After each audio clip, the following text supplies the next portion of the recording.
Donc les personnes qui sont présentes, donc on a Madame Chautran et Madame Lemoine pour le groupe de réflexion éthique, Monsieur Bressan de la BRAPA qui remplace au pied levé, je l'en remercie, Madame Donzel qui était souffrante, Madame Thibault-Georges de la Grafenbourg et Madame Métia, Adèle de Glaubitz.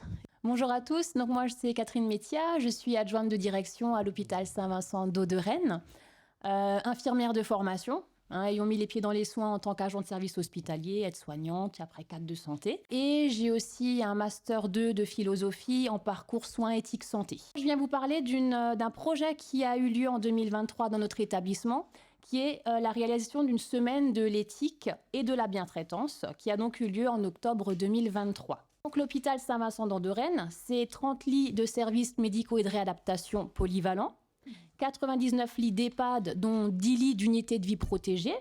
On a 27 places de SIAD et 38 places de résidence autonomie. Alors moi, je suis arrivée dans cet établissement en 2022 et au regard de mes compétences en éthique, on m'a demandé un petit peu de faire le point, de voir où ça en est dans l'établissement. Donc je m'étais rendu compte que le comité d'éthique, il était en pause. Depuis le Covid, il ne s'était pas passé grand-chose. Du fait aussi du turnover du personnel, je pense que vous l'avez connu aussi, notamment suite à tout ce qui s'était passé. Quand je suis un petit peu allée dans les services discuter de ce que c'était l'éthique pour les professionnels, la plupart du temps, on m'explique que c'est quelque chose qu'ils ne savent pas trop. Ça leur paraît assez compliqué pour eux, pour certains professionnels, à aborder au niveau de des notions de philosophie, des choses qui ne sont pas forcément toujours très concrètes. Voilà. Et en plus, on avait l'objectif de l'évaluation externe de l'EHPAD en 2023. Donc on s'est dit, avec ce package-là, il y a moyen de faire quelque chose. Et donc mon premier objectif, c'était déjà de relancer le comité d'éthique d'établissement. Donc j'ai fait un appel à candidature dans les différents services pour, bien sûr, en vendant l'éthique, en essayant un petit peu d'expliquer ce que c'était. Et du coup, on a pu avoir des professionnels dans chaque service de notre établissement, tant sur le sanitaire que sur le médico-social, pour représenter nos différents services. Du coup, pour pouvoir avancer tous ensemble, au regard du fort turnover qu'il y a eu, j'ai formé, c'est un grand mot, mais j'ai sensibilisé en tout cas les nouveaux professionnels du comité d'éthique à ce que c'est que l'éthique et à la démarche éthique. Et l'objectif suivant, une fois qu'on avait stabilisé notre comité d'éthique, qu'on redonnait du sens à là où on voulait aller, il s'agissait de sensibiliser et informer les professionnels de l'établissement, ainsi que le public, donc les résidents, les patients et les familles, sur ce qu'était l'éthique. Et c'est de là qu'est arrivé le projet de la semaine de l'éthique et de la bientraitance. C'est un projet qui a été porté par le comité d'éthique d'établissement, ce qui a permis, donc on a eu une année entre la remise en route de notre comité d'éthique et cette semaine-là. Ça a permis de redonner aussi du sens, un peu de peps à ce comité d'éthique. Et on avait différents objectifs. Donc un des premiers objectifs, c'était d'identifier clairement les référents éthiques des différents services et clarifier leur mission. Parce que quand vous alliez demander dans les services, est-ce que vous savez ce qu'est un référent éthique ? Ils ne savent pas trop. Vous savez qui c'est ? Pas du tout. Donc du coup, il fallait qu'on repositionne les gens. Il fallait également du coup sensibiliser les professionnels, les patients résidents et visiteurs à ce qu'est l'éthique, parce que si on voulait effectivement pouvoir bénéficier de retours du terrain sur des problématiques éthiques, il fallait aussi qu'ils puissent un petit peu savoir ce qu'il en était. C'était faciliter la compréhension de ce qu'est l'éthique, rendre le sujet abordable à tous, c'est-à-dire que pour nous, une ASH a autant le droit à amener une question, une réflexion éthique que l'aide-soignant, le médecin, l'infirmier ou autre. Donc on ne voulait pas limiter ou dire qu'il y a des fonctions, même en cuisine, qu'il y a des fonctions qui ont moins accès à l'éthique que les autres. Et du coup, sur la même dynamique, on voulait sensibiliser les professionnels à la bientraitance. Donc on sait que c'est quelque chose, un mot qui est très courant, un concept très courant dans le soin. Mais justement, avec la crise Covid, le fait d'avoir, excusez-moi l'expression, un peu le nez dans le guidon, c'était peut-être de reprendre un peu de hauteur, comme vous le disiez avant, faire un pas de côté et un petit peu remettre en question nos pratiques. Et du coup, il fallait faire de la communication autour de tout ça pour que ça puisse prendre. Donc, vous allez voir l'affiche que nous avions faite pour dire qu'il va se passer quelque chose, pour un petit peu sensibiliser tout le public qui arrive dans notre établissement sur cet événement-là. On a fait un petit programme. Donc, durant cette semaine, on a proposé différents temps. L'objectif, déjà, c'était de pouvoir rencontrer et échanger tout au long de cette semaine avec les référents éthiques de l'établissement, qui ont été identifiés avec un badge pour qu'on puisse vraiment savoir qui ils sont.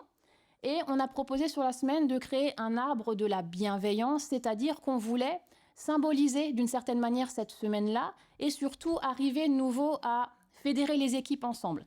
Le Covid a fait que les soignants ont beaucoup été cloisonnés, si je puis dire, dans leurs services. Et avec le turnover qu'il y a eu, ne se connaissaient non plus tellement. Donc là, on s'est dit, bon, on va essayer de faire quelque chose de symbolique, quelque chose de ludique, mais quelque chose de commun qui va rester et qui va symboliser cette action qu'on a faite sur cette semaine-là. Et surtout, quand on va passer devant, se rappeler tout ce qui s'est passé, tout ce qu'on s'est dit durant cette semaine.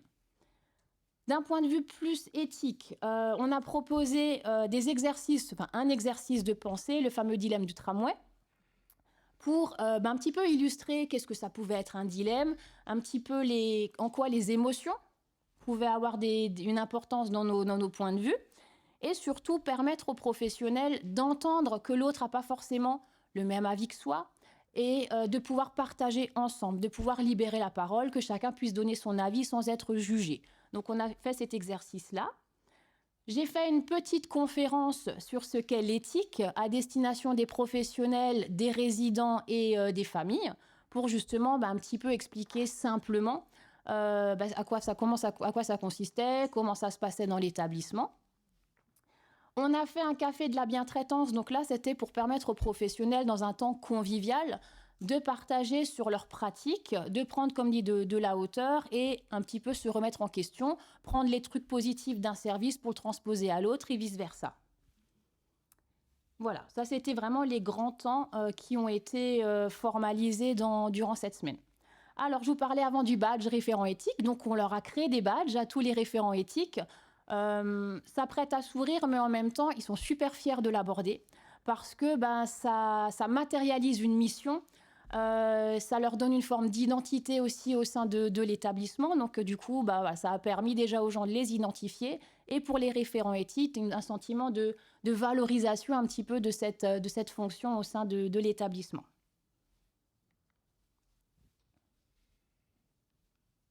Alors, du coup, concrètement, les résultats de cette semaine, déjà, ça a vraiment permis de relancer une vraie dynamique au niveau du comité d'éthique parce que les membres ont été acteurs de la semaine. Ils ont boosté les collègues, ils ont fait de la communication, ils ont fait de la pub, ils se sont investis dans les ateliers.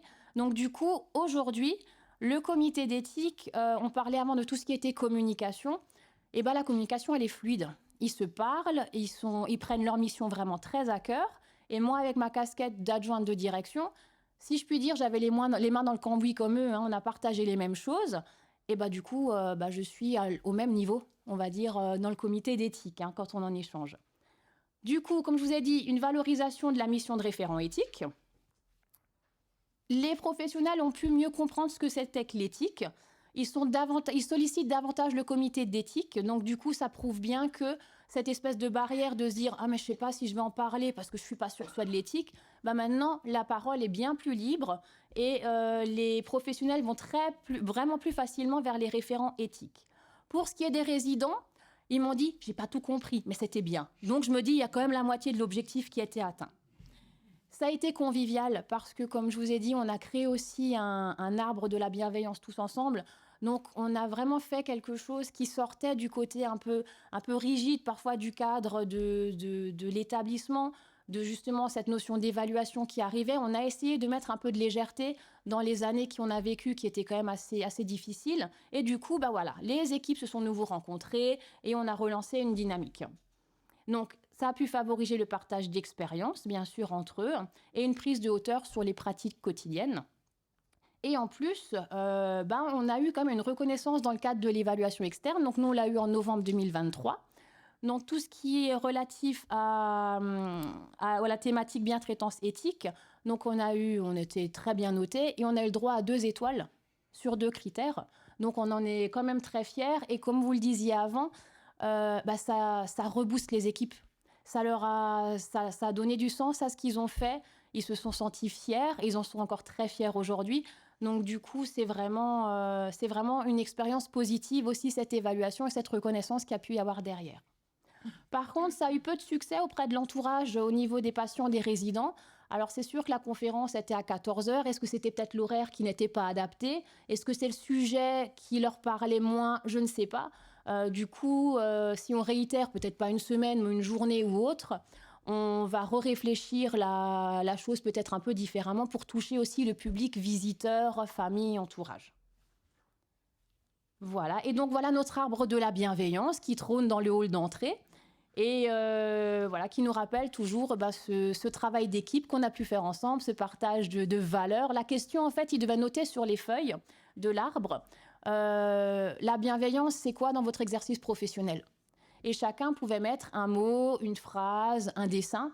Et du coup, on a réuni tout ça. On l'avait inauguré aussi, cet arbre. Et du coup, c'est vrai que j'ai été très agréablement surprise parce que je me suis dit, le risque de cette semaine, c'est que ça fasse un flop quand même. Et ben, au final, c'était tout l'inverse. Ça a vraiment, les gens ont vraiment adhéré, ont participé, ont joué le jeu. Donc, pour moi, j'ai envie de vous dire que ça a été une expérience vraiment très, très positive. Voilà.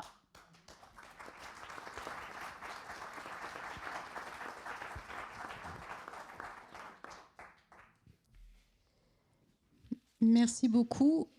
Alors, je pense que j'avais... Voilà. Je vous remercie beaucoup. Ce que je vous propose, c'est qu'on puisse écouter chacun et chacune des intervenants et puis qu'on échange finalement à la suite, si vous avez envie de poser des questions avec les personnes qui sont présentes. Donc, je vais donner la parole maintenant à Mesdames Chautran et Lemoine.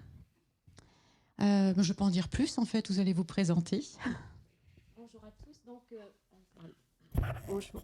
Donc, je suis Christine Chautran. J'étais directrice de l'association Vivre chez moi pendant 30 ans, qui est un SPASAD, service polyvalent aide et soins à domicile.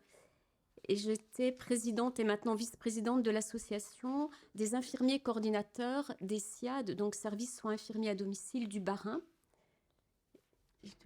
Moi, je suis Bénédicte Lemoine. Alors aujourd'hui, je suis la coordinatrice de l'équipe mobile de prévention de la perte d'autonomie qui intervient pour les professionnels des EHPAD à l'EMP3. Certains d'entre vous en ont peut-être entendu parler.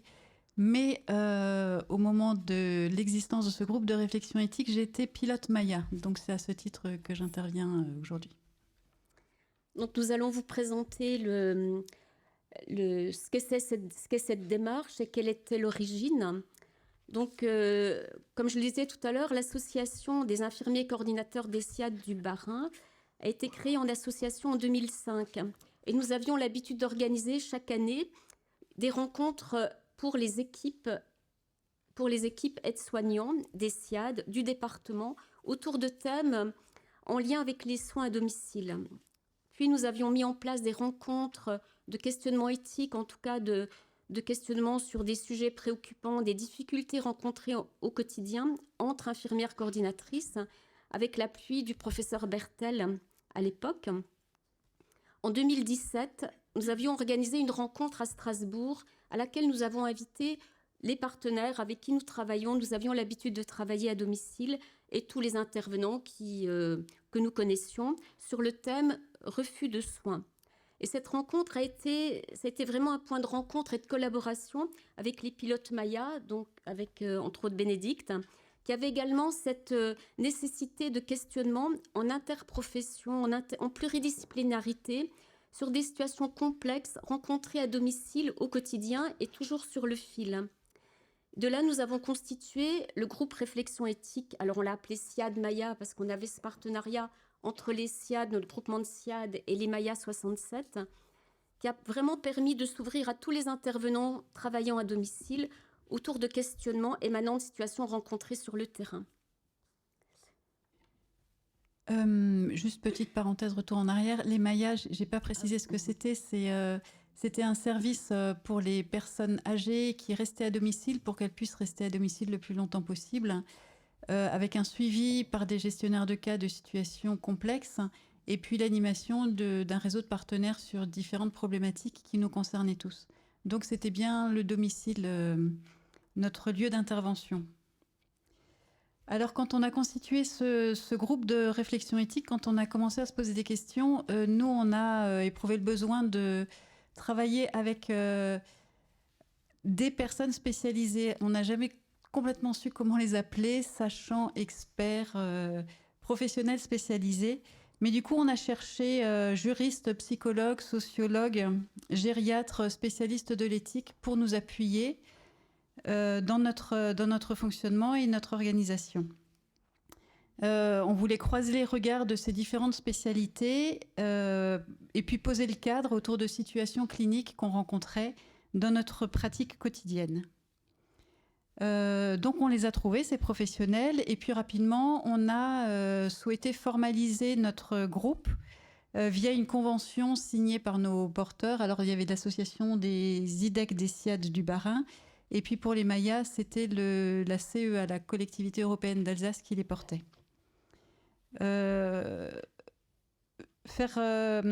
Construire cette convention, en fait, ça nous permettait une meilleure visibilité, ça nous permettait de faciliter la représentativité quand le groupe était invité à droite ou à gauche.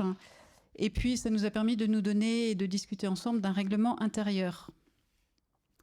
De cette convention, ont accepté d'être partenaires l'EREG, qui a été un appui tout au long, l'Université de Strasbourg et les hôpitaux universitaires de Strasbourg, puisque chacun des intervenants un peu experts venait de ces différentes structures.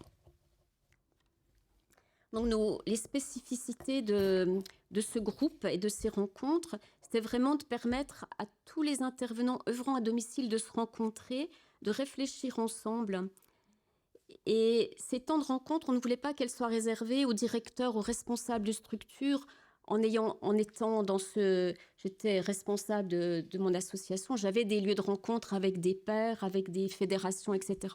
Mais là, on voulait vraiment que ce soit ouvert aussi aux équipes de terrain, particulièrement les aides-soignants, les auxiliaires de vie, sachant, pour rappel, qu'à domicile, vous le savez tous certainement, il y a de multiples intervenants entre l'infirmier salarié, l'infirmier libéral, les travailleurs sociaux, des mandataires de justice, des responsables de secteur, des ergothérapeutes, psychologues. Enfin, autour d'une même situation, on rencontre beaucoup d'intervenants, chacun avec sa formation particulière, ses approches différentes.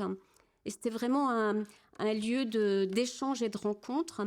Mais je reviens à ce que je disais tout à l'heure, ce qui nous importe, c'était vraiment de permettre aux auxiliaires de vie et aux aides-soignants d'aller dans ces rencontres, apprendre à réfléchir ensemble, entendre ce que dit un travailleur social sur une même situation et pouvoir échanger et aussi être entendu, avoir cette légitimité de sa parole, qu'elle comprenne l'importance de ce qui est fait, de ce qu'elle a observé, de ce qu'elle dit autour d'une situation précise. On le redéclinera tout à l'heure, comment on organisait ces journées.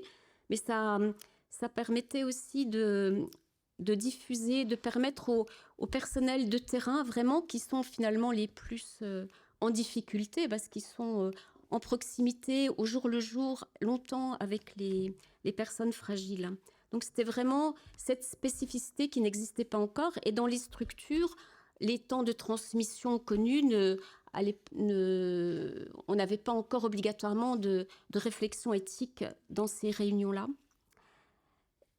Et aussi, notre spécificité, ce qu'on a réussi à mettre en place, on s'est dit, pour toucher le maximum d'intervenants à domicile, plutôt que faire une journée par an ou 2 journées par an, par exemple à Strasbourg, parce que pour nous, c'était plus pratique, trouver une belle salle. Le conseil la CEA nous proposait des belles salles, c'était simple. On s'est dit, on va aller en proximité, au plus proche des intervenants.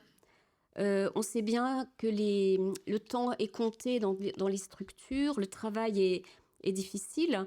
Donc, on est allé au plus proche des services. On est allé à Benfeld, à Molsheim, à Obernai, et dans le nord du Bas-Rhin, Sarre-Union, Orfelden, et bien sûr aussi à Strasbourg.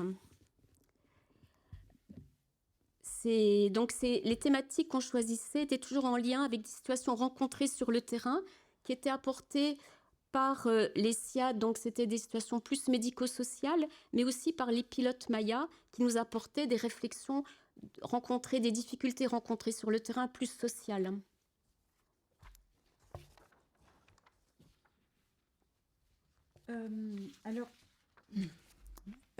Pour notre organisation pratico-pratique, Donc, on évoquait ensemble une question éthique issue de notre pratique. C'était vraiment, on échangeait avec nos équipes, et une question prégnante qui était partagée par les différentes structures émergées. On déclinait ensuite cette situation clinique en différentes étapes, avec des étapes de questionnement éthique. Donc là, on avait vraiment emprunté la méthode de l'EREJ avec les petits cartons rouge, vert, orange, bleu, différentes possibilités chaque fois qu'une question éthique se posait, où on invitait les participants à se prononcer. Qu'est-ce que vous feriez dans cette situation ? Et en fonction des propositions, ils levaient leur petit carton et ça facilitait vraiment la participation de chacun. On pouvait ensuite les interroger sur leur choix, sachant que forcément, il n'y avait jamais de mauvaise réponse. Mais voilà, chacun pouvait répondre en fonction du métier qu'il exerçait, de la position qu'il occupait. On avait les apports spécialisés donc de nos différents professionnels partenaires, un éclairage psychologique, un éclairage éthique, un éclairage médical, gériatrique en général, juridique, philosophique, ce qui permettait de prendre du recul et puis de voir la situation de façon un petit peu différente. Et puis, c'est des personnes qui n'ont pas forcément l'habitude ou l'occasion ou la possibilité de partir régulièrement en formation. Donc, ces apports théoriques pouvaient aussi être très enrichissants et très formateurs pour beaucoup.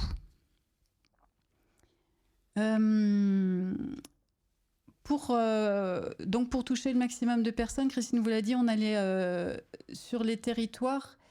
On organisait en général 2 demi-journées sur les territoires pour des plus petits groupes d'une 30aine de personnes. Et puis sur la même thématique, donc des rencontres équivalentes, l'une au sud du Bas-Rhin, l'autre au nord du Bas-Rhin. Et puis une rencontre en juin, toujours sur la même thématique, mais beaucoup plus développée, sur le format d'une journée entière. Là, on a pu réunir jusqu'à 100 participants sur Strasbourg. Voilà. Pour compléter, on avait aussi réussi à mettre en place un système de visio qui permettait aux personnes qui ne pouvaient pas venir à ces rencontres ou ces après-midi ou journées complètes et de suivre la rencontre et de pouvoir aussi poser des questions et intervenir. Et on a un exemple d'un SIAD à Aubernais qui avait réussi, qui n'arrivait pas à libérer son équipe sur une matinée complète. Donc, elles avaient organisé de faire leur tournée, d'intervenir auprès de leurs patients le matin de bonne heure, de se libérer pour 9h30, 10h. Et en équipe, elles ont pu suivre toute la matinée de questionnement avec leurs responsables, avec l'infirmière coordinatrice, d'échanger tant au moment des possibilités de questions de la salle, mais aussi après, entre elles, d'échanger sur ce qui s'était dit et ce qui se passait autour d'une situation qu'elle connaissait bien. Un cas, en fait, on partait toujours de cas très concrets et du vécu des équipes. Voilà, je voulais juste... Oui. Et alors, donc, les sujets, les thématiques qui ont été élaborés suite à des constats que nous faisions de questionnements réguliers, récurrents dans nos pratiques professionnelles, comme, on l'a vu ce matin aussi, des normes et règlements de plus en plus contraignants à respecter, parfois le poids de l'institution, la souffrance de la qualité empêchée dans ce cadre, l'impression d'être dans le faire en permanence, de n'avoir pas le temps d'être, le temps du care et de l'attention à l'autre, l'attention aux petits détails qui changent la vie, et aussi la souffrance et l'impression de ne pas être au juste positionnement. Comme on l'a dit précédemment, autour d'une même personne accompagnée à domicile, différents professionnels interviennent, chacun dans sa mission, son approche, ce qui peut engendrer des incompréhensions entre nous, entre l'urgence, le temps nécessaire, entre la ville et l'hôpital, et entre le domicile et l'établissement d'accueil. C'est aussi une recherche de sens dans les actions, les missions, quand tout va très vite, sachant que nous sommes des hommes et des femmes qui travaillons auprès d'hommes et de femmes fragiles à domicile, chacune avec sa singularité et son histoire de vie. Donc les thématiques abordées, vous les avez au tableau, je vais les renommer. Cadeaux, dons, rétribution, au cœur de la relation de soins. Ça paraît rigolo comme ça, mais c'était notre première rencontre qui a été très, on s'en souvient tous parce qu'elle était très riche et très joyeuse aussi, parce qu'on abordait la question des questions profondes, hein, de ce que j'apporte, le don, jusqu'où je vais dans ce que j'apporte, et puis ce que je peux recevoir de la personne accompagnée. On donnait l'exemple, on avait un exemple à Noël, une famille qui avait préparé des cadeaux pour les équipes, sachant que dans le règlement intérieur, il est interdit de recevoir un cadeau quel qu'il soit ou un pourboire, hein, dans les règlements de structure. Et il y avait des boîtes de chocolat et des bouteilles de champagne. Et à l'une, elle donnait la bouteille de champagne et à l'autre, la boîte de chocolat. Et ça avait fait un conflit dans l'équipe. On était parti sur cet exemple aussi, en disant, mais pourquoi elle a le champagne et moi, j'ai que le chocolat, voilà. Ou alors, comment est-ce que je peux accepter une vieille dame qui aimait bien l'aide-soignante, elle lui avait tricoté un petit gilet rose pour sa fille qui était née 3 mois avant. Et puis, est-ce que je l'accepte? C'est fait avec bon cœur. Elle voulait faire plaisir à l'aide-soignante. Et entre-temps, on accepte le petit gilet, mais pourquoi on n'accepte pas, on n'a pas le droit d'accepter les 20 € qu'on vous met dans la poche et qu'on dit, garde-le pour toi. Est-ce qu'on partage dans l'équipe? Est-ce qu'on le garde pour soi? Enfin, ça avait engendré des débats intéressants, et aussi, ça permettait de parler, de se raconter dans le soin, dans comment on voit l'approche du don et contre-don. Autre sujet, il est temps d'entrer en EHPAD. Donc, pour compléter ce qu'on disait tout à l'heure, on invitait aussi des personnes, on envoyait les invitations aux personnes des structures des EHPAD du secteur, qui venaient aussi volontiers participer à nos réflexions. Un autre thème, c'est impact et retour des professionnels du domicile en temps de crise sanitaire, ordinaire et extraordinaire. Donc là, c'était une journée suite au confinement, à la crise Covid, pour pouvoir permettre aux équipes d'exprimer, de mettre en commun les difficultés qu'elles avaient vécues pendant cette période difficile.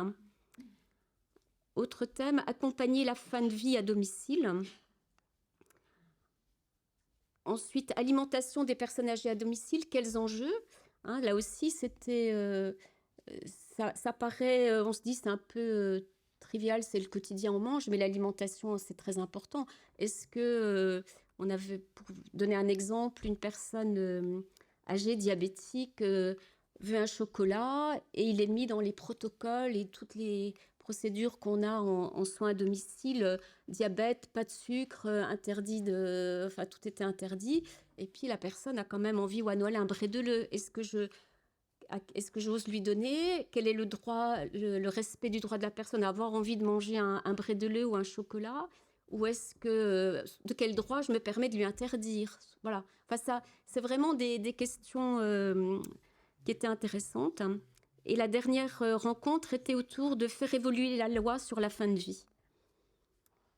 Donc, suite à toutes ces rencontres, on a eu des évaluations pour vérifier, voir comment les gens s'y retrouvaient dans ces rencontres. Et ça nous permettait aussi de proposer la thématique de l'année suivante. On essayait aussi de se référer sur ce que demandaient les collègues qui venaient participer aux rencontres. Et pour votre information, donc tous les comptes rendus et les supports des différents intervenants, psychologues, juristes qui nous accompagnaient sont sur le site de l'EREJ. Si ça vous intéresse, vous les retrouverez sur le site. Alors, je précise juste avec des difficultés de téléchargement actuellement, mais qui seront résolues normalement assez rapidement. Voilà. Alors, le bilan de toutes ces rencontres sur ces 5 années, ça a permis beaucoup d'échanges pluriprofessionnels. En fait, les gens se sont rencontrés, les personnes de différents métiers et de différentes structures qui accompagnaient les mêmes personnes et qui ne se croisaient pas forcément à domicile ont pu se rencontrer et échanger, notamment via ces rencontres-là. Elles ont pu exprimer des valeurs différentes et reconnaître les valeurs de l'autre. C'est des temps de réflexion éthique qui ont nourri aussi l'évaluation, notamment pour les SIAD, SPASAD, SAD. Ça a permis vraiment de mieux se connaître, de discuter et d'échanger entre les différents professionnels, entre les différents territoires aussi, puisque c'était sur l'ensemble du département. On a constaté que ça développait une culture commune du questionnement suite à ces rencontres. en général, plusieurs personnes d'une même équipe pouvaient y participer. Et quand une question éthique ou une difficulté se posait, plutôt que de foncer la tête dans le guidon sans trop réfléchir, on s'arrêtait et puis on se posait des questions, en tout cas, pour savoir dans quel sens on souhaitait agir, au nom de quelles valeurs et pourquoi on le faisait dans ce sens-là. Ça a permis de reconnaître, pour chacun, de reconnaître que l'autre travaille pour la personne âgée, même si c'est dans un cadre différent, une structure différente et une mission différente, que l'ensemble des professionnels autour de la personne avaient des missions complémentaires et avaient le même objectif du bien-être de la personne et de son maintien à domicile autant que possible. Voilà, on vous a mis quelques paroles que les professionnels nous ont dites dans les évaluations de fin d'intervention. Ces rencontres nous ont vraiment permis de nous arrêter, de prendre du temps. C'était très important, surtout pour les professionnels des services qui n'ont jamais le temps et qui courent en permanence après le temps. On avait bien fixé la règle qu'il n'y avait pas de jugement, que les échanges se faisaient en toute bienveillance et que la parole de chacun avait la même valeur. Et on a effectivement pu constater que des auxiliaires de vie ont osé s'exprimer dans certains groupes, même si un directeur de structure était assis pas loin. On a mis en évidence la richesse de nos complémentarités et puis on savait très bien qu'on n'apportait pas de réponse toute faite à ces situations. C'était plus la culture du questionnement que des réponses définitives. Et partager ces questionnements, se rendre compte qu'on n'est pas tout seul, même si on en a l'impression, parce que tous les jours, on est tout seul à domicile avec la personne. En fait, il y a plein de monde qui passe autour et les autres professionnels se posent aussi des questions, sont aussi en difficulté. Et voilà, réfléchir tous ensemble, c'était une vraie opportunité. Voilà, on s'est posé des questions à essayer d'évaluer, de se positionner entre le juste et le bien, de parler des risques que chacun prend, toujours en limite de mission, parfois en dépassement de mission. Qui prend la responsabilité de quoi, mais surtout pourquoi est-ce que on prend des risques et pourquoi on va plus loin que la mission qui nous est théoriquement attribuée. Voilà, on a essayé d'apporter par tous les apports théoriques des clés de compréhension, de lecture pour pouvoir ensuite s'en servir aussi dans la suite de nos pratiques et dans les différentes situations qu'on rencontrait. Voilà, globalement, les évaluations étaient toujours positives et en tout cas, les professionnels attendaient toujours la suivante et nous demandaient quand est-ce qu'ils pourraient à nouveau se retrouver autour de nouveaux questionnements. Merci.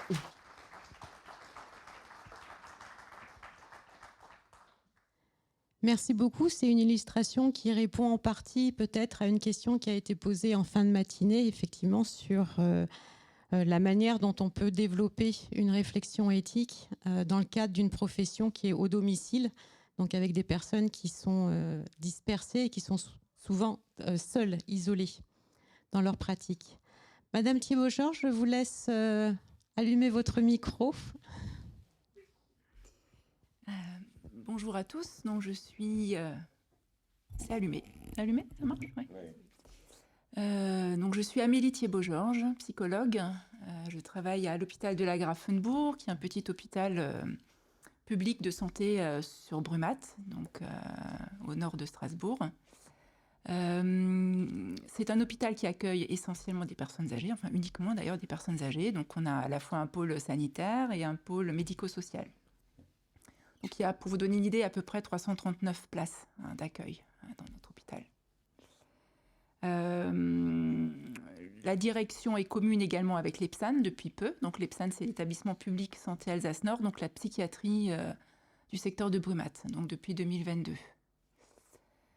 Donc moi, je travaille là-bas en tant que psychologue clinicienne et il a été créé un comité d'éthique en 2018 à la demande, on va dire, de la direction, déjà pour répondre à l'époque à une première évaluation qui était en cours. Donc il y a eu un appel à candidature fait par le directeur à ce moment-là. Et effectivement, un certain nombre de professionnels se sont présentés, ont répondu présents à l'appel, ce qui semblait en tout cas signer en tout cas un intérêt pour ces questions éthiques. Mais de là à se dire qu'est-ce qu'on va faire, enfin qu'est-ce que c'est que l'éthique et qu'est-ce qu'on va faire, ça c'était une autre question. Donc on s'est retrouvés en 2018 dans ce comité d'éthique et donc on a effectivement nommé une présidence et on a essayé de mettre en place un fonctionnement. Donc j'ai été moi nommée à ce moment-là présidente de ce comité d'éthique parce que j'avais aussi souhaité j'avais porté ma candidature. Et donc on était un certain nombre à s'intéresser à différentes questions. Et donc on a commencé par travailler. Donc comment travailler? C'était la grande question. Donc on avait demandé à l'EREJ de venir intervenir pour nous faire un peu une présentation de qu'est-ce que l'éthique et comment pouvait se mobiliser l'éthique dans un établissement. Et de là, dans notre cheminement, on a commencé à mettre en place un travail, on va dire un peu théorique, plus théorique sur des questions plus générales. Voilà. Parce qu'effectivement, on se sentait peut-être pas encore la légitimité d'aller plus loin à ce moment-là. Ça aussi, c'est important de pouvoir le souligner, de se prendre le temps et aussi de cheminer au rythme de l'institution et des personnes qui composent le comité.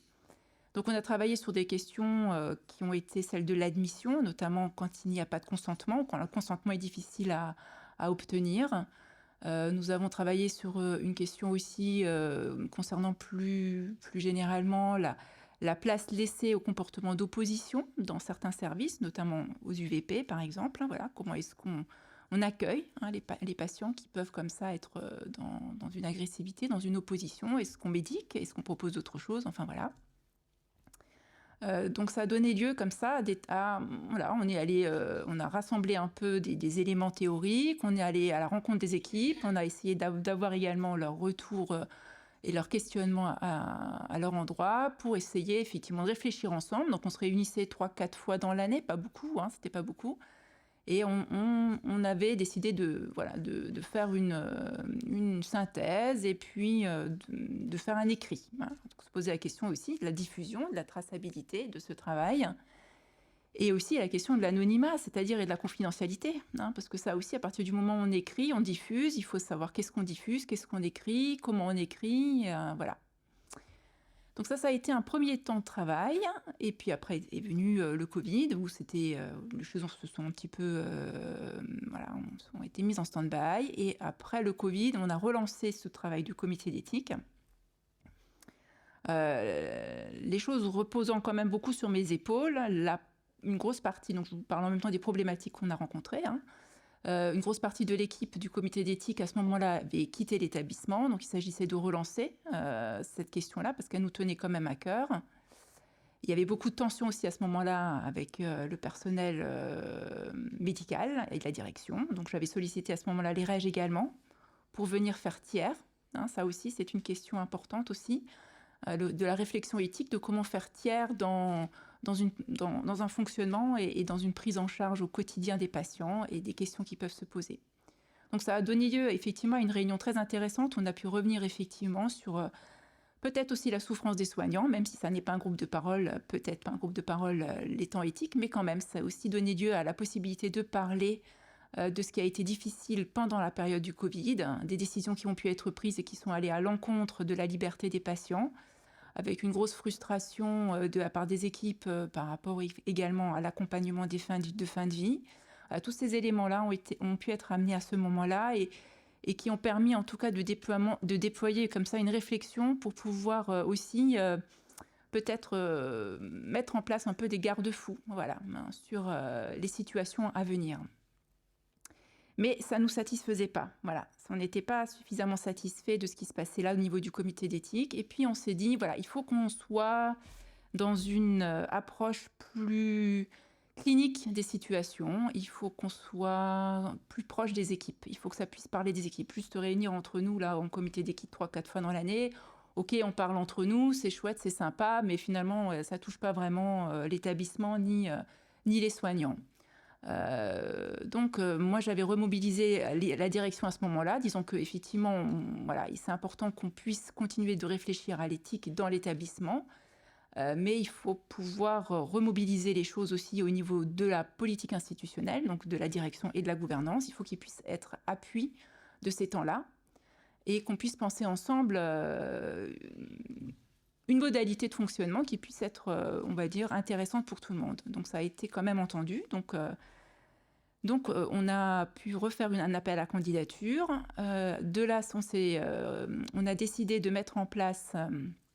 donc le comité d'éthique continue de fonctionner, on va dire, en réunion plénière 3-4 fois dans l'année, avec une co-animation, donc à la fois moi et le directeur adjoint. Parce qu'il était... Alors, pourquoi la direction? Là aussi, c'était poser la question. Est-ce qu'on associe la direction? C'était des questions qu'on avait posées à la direction aussi. La direction avait entendu aussi que ce n'était pas forcément sa place dans un comité d'éthique. C'était des choses qu'on avait effectivement abordées ensemble. Mais en même temps, il y avait ce besoin de soutien, de légitimité, de légitimiser quelque chose au niveau du comité d'éthique ou de cette réflexion éthique, de la faire vivre aussi au sein de la gouvernance. Et donc, du coup, voilà, c'est posé à nous, en tout cas, cette possibilité de faire un partenariat comme ça, de co-animation avec la direction, en tout cas le directeur adjoint, M. Saint-Dizier, et moi-même. Donc, il y a eu ce temps-là qui a été pris, avec une mobilisation de nouveau des équipes professionnelles, avec des soignants qui ont répondu présents, et toujours avec ce souci aussi de pouvoir veiller à ce que la parole soit le plus libre possible, malgré la présence de la direction. Ça, c'était des choses qu'on a pu travailler aussi ensemble. Qu'on puisse aussi veiller à ce que la confidentialité soit tenue, c'est-à-dire que ce qui est dit dans le comité d'éthique reste dans le comité d'éthique, que ça soit l'anonymat soit préservé, même dans les situations qu'on sera amené après à retracer ou à communiquer à l'extérieur. Voilà. Mais c'était toujours pas suffisant. Donc on s'est dit, il y a quand même quelque chose qui manque, il faut qu'on trouve encore un autre moyen de travailler au plus près des équipes. Donc on a décidé de mettre en place des quarts d'heure éthiques dans les différents services, donc EHPAD, UVP, SIAD, accueil de jour, USLD. Donc ça veut dire que c'est comment ça fonctionne. Donc on a décidé quelques membres du comité d'éthique, ceux qui se sentaient aussi la légitimité de se saisir de ce questionnement-là, parce que c'est pas forcément évident pour tout le monde de se dire bon ben voilà, on va proposer un quart d'heure éthique, qu'est-ce qu'on va y faire, de quoi on va discuter. Donc on a revu aussi beaucoup nos prétentions à la baisse. On y est allé de plus en plus humblement et modestement, en se disant on va déjà proposer, voilà, effectivement, on va appeler ces quarts d'heure éthiques, mais ça va être des temps de réflexion et de travail en équipe avec les soignants sur effectivement des questionnements de valeur, mais aussi on va se mettre à leur hauteur, à leur niveau, avec les questionnements qui sont les leurs. Alors, est-ce que c'est de l'éthique? Est-ce que c'est pas de l'éthique? On peut toujours se poser la question, mais en tout cas, on a mis en place des temps de réflexion et des temps d'échange avec les équipes soignantes. Donc, chaque membre référent, on va dire, du comité d'éthique qui est en charge de ces quarts d'heure éthique dans les différents services est libre, finalement, de se saisir de ces temps-là, soit à partir de thématiques générales, soit à partir de questionnements de l'équipe soignante qui sont remontés. Là, la place est laissée aussi libre à chacun de se saisir dans une ouverture de propositions. L'idée étant effectivement de partir des questionnements des équipes et effectivement de réfléchir ensemble à, voilà, peut-être pas un consensus de prise en charge ou de prise en soin, mais un compromis peut-être qui soit suffisamment tenable pour les uns, pour les autres et surtout pour le principal intéressé, à savoir le patient qu'on accompagne. C'est-à-dire de remettre au centre quand même toujours le patient et là où il en est dans cette ère de l'évaluation et des projets individualisés, il s'agit quand même de ne pas perdre de vue ça aussi. Donc voilà, en tout cas moi, mon intervention dans les quarts d'heure éthiques, elle se situe à cet endroit-là, c'est-à-dire ok, on réfléchit à partir d'une situation, qu'est-ce qui pose problème, qu'est-ce qui est compliqué dans l'accompagnement et voilà, qu'est-ce qu'on peut proposer, qu'est-ce qu'on peut mettre en place en fonction des contraintes, bien sûr, on n'est pas dans une utopie non plus de fonctionnement. On prend en compte aussi les réalités du service, les réalités et les possibilités des équipes. Les équipes, elles sont pleines d'imagination, pleines de création, pleines d'idées. Elles sont, voilà, que ce soit les ASH, les AS, etc. Elles sont toujours pleines de ressources. Il faut aussi pouvoir valoriser ça. Il faut aussi pouvoir donner cette considération-là à ces équipes. Ça me paraît essentiel. Donc que la direction soit soutenante et présente, on va dire, en arrière-fond dans le comité d'éthique, moi, ça ne me pose pas de problème. La direction, bien sûr, ne va pas animer les quarts d'heure d'éthique, mais en tout cas, va être dans un fil rouge en arrière-fond dans ce comité.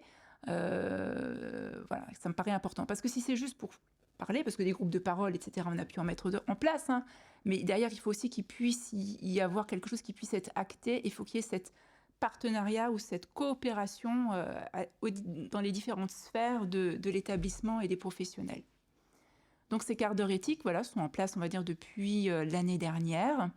À raison, voilà, la rythmicité est laissée aussi libre aux différents intervenants qui souhaitent. Donc généralement, on est à une rythmicité d'une fois par mois ou une fois tous les 2 mois. Voilà.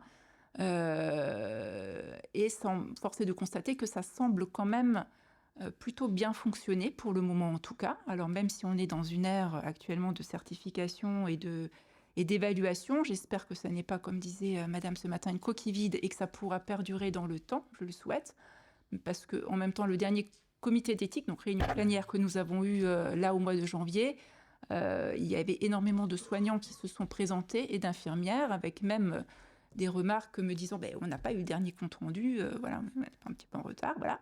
Voilà, donc ça veut dire qu'il y a un intérêt, en tout cas un engouement pour ces questionnements-là, et je pense encore plus dans cette période peut-être un petit peu de difficultés institutionnelles, politiques, sociales, etc., où les gens ont peut-être besoin aussi de retrouver du sens à leur pratique, d'interroger aussi un petit peu comme disait l'autre, hein, qu'est-ce qu'on fout là, hein, qu'est-ce qu'on fout là, comme disait Jean Houry.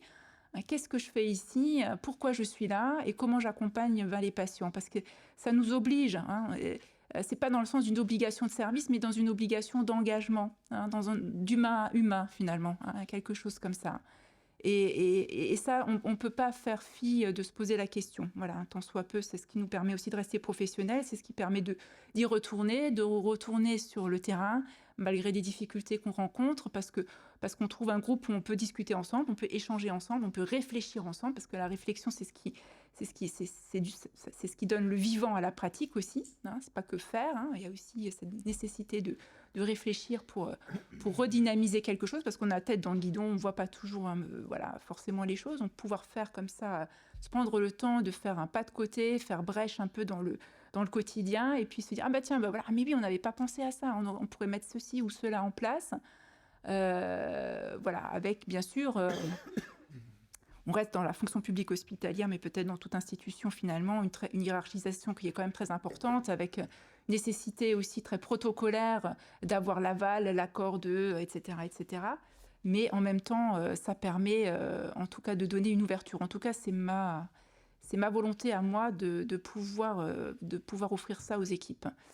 Et si on prend, effectivement, je vais dire ça un petit peu comme ça, si en prenant soin des équipes, parce que peut-être que ça a une fonction thérapeutique, je parle en tant que psychologue, je ne peux pas parler de notre place, hein, prendre soin des équipes, indirectement, on prend soin aussi de nos patients. Hein. Je crois que ça se répercute de cette façon-là. Alors, l'éthique, on pourrait se dire... voilà, on peut formaliser les choses, comité d'éthique, quart d'heure éthique, traçabilité, communication, etc., etc. Donc on m'a demandé aussi, d'ailleurs, dans ce cadre de l'évaluation, de mettre en place un outil pour tracer ces quarts d'heure éthiques. Hein. Bon. Donc là, encore une fois, on y a réfléchi, on a essayé de trouver comment on pourrait faire pour répondre à cette exigence-là. Donc effectivement, on a décidé de mettre en place une feuille d'émargement, c'est vraiment très pratico-pratique, et au dos de cette feuille d'émargement, demander simplement aux référents qui interviennent dans les quarts d'heure éthiques de mettre la thématique abordée, et puis peut-être les propositions ou les avis qui ont pu émerger de ces temps de réflexion. Voilà, sans s'engager davantage, toujours dans ce respect de l'anonymat, dans le respect effectivement de la parole des uns et des autres. Alors bien sûr, viendront... Alors ces temps ne sont pas obligatoires, hein, voilà, mais ça reste du temps de travail. Hein, donc les soignants qui restent vont bien sûr être rémunérés, ou en tout cas seront pris le temps sera pris sur le temps de travail. Mais force est de constater que les gens sont présents, donc j'ose espérer que ça a un impact ou un accueil pour eux. Et pour finir, je dirais juste que l'éthique, bien sûr, est formalisée de cette façon-là, parce qu'on nous a demandé de formaliser les choses, mais l'éthique, c'est aussi tout ce qu'on fait de manière informelle dans le quotidien, hein, que tout un chacun va faire dans son quotidien, dans sa pratique. Ça peut être au détour d'un couloir, l'aumônière qui va rencontrer tel ou tel soignant ou tel patient et qui va pouvoir échanger avec elle. Est-ce que c'est de l'éthique? C'est pas de l'éthique? je ne sais pas, je vous pose la question. Mais en tout cas, je pense que ça ne peut pas être formalisé que dans ces temps, très conventionnels ou très... voilà. Et je crois qu'il faut pouvoir laisser aussi cette porte ouverte. Mais là, pour le coup, ça, on ne peut pas l'évaluer, hein, évidemment. Voilà.